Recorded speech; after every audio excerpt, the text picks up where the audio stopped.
मी प्राध्यापक पांडुरंग भंगुरे पाटील, छत्रपती संभाजीनगर, औरंगाबाद। तर मी मनोजदादा जरांगे पाटलाचा 5वा दिवस आहे। आमचा माणूस अन्न न खाता, पाणी न पिता इथं झगडतो आहे आणि आम्ही रस्त्यावर आहोत। पण शासन किंवा कोर्ट आदेश देतं गाड्या खाली करा, सरकार द्यायचं, कोर्ट द्यायचं, हे ना पक्ष फोडता येतात, 4 पक्ष एकत्र करून सरकार बनवता येतं, सगळं जमतं। आणि म्हणून सरकारने आदेश द्यावे शासनाला की ओबीसी मधून GR करून द्यावं। एका घंट्यात मुंबई खाली होईल, 10 मिनिटात खाली। कारण का खेड्यापाड्यातले लोक इथं पाणी नाही, जेवण नाही, खाण्यासाठी आम्हाला काही नाही, ते घेऊन येतात गरीब बिचारे। आणि आम्ही जर शेतकऱ्यानं जर इथं धान्य नाही मुंबईला दिलं तर मुंबईकर काय खाणार? माती खाणार का ढेकळं खाणार? काय खाणार? सगळा माल आमचाच आहे। चांगला निवड दाखवा।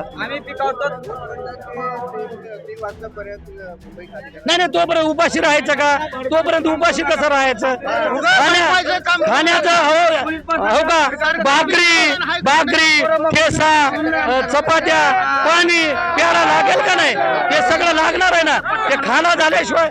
म्हणून कोर्टाला आमची हात जोडून विनंती आहे, कोर्टाने सरकारला आदेश द्यावे की कशासाठी ओबीसी मधून मराठ्याला आरक्षण देण्यासाठी कोर्टाने आदेश द्यावे। आम्ही 10 मिनिटांमध्ये मुंबई खाली करतो। आम्हाला खेळत नाही तर मुंबईला बाई फास घेईल, पण आरक्षण घेतल्याशिवाय जात नाही माघारी।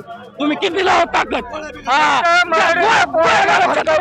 करू नका म्हणून माझे हात तुम्ही काम केलं भडकू नका।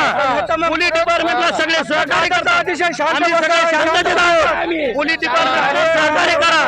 आणि म्हणून आमचं रुमन बेकार आहे म्हणून अजून गावातून धोत्रे यायचे बाकी।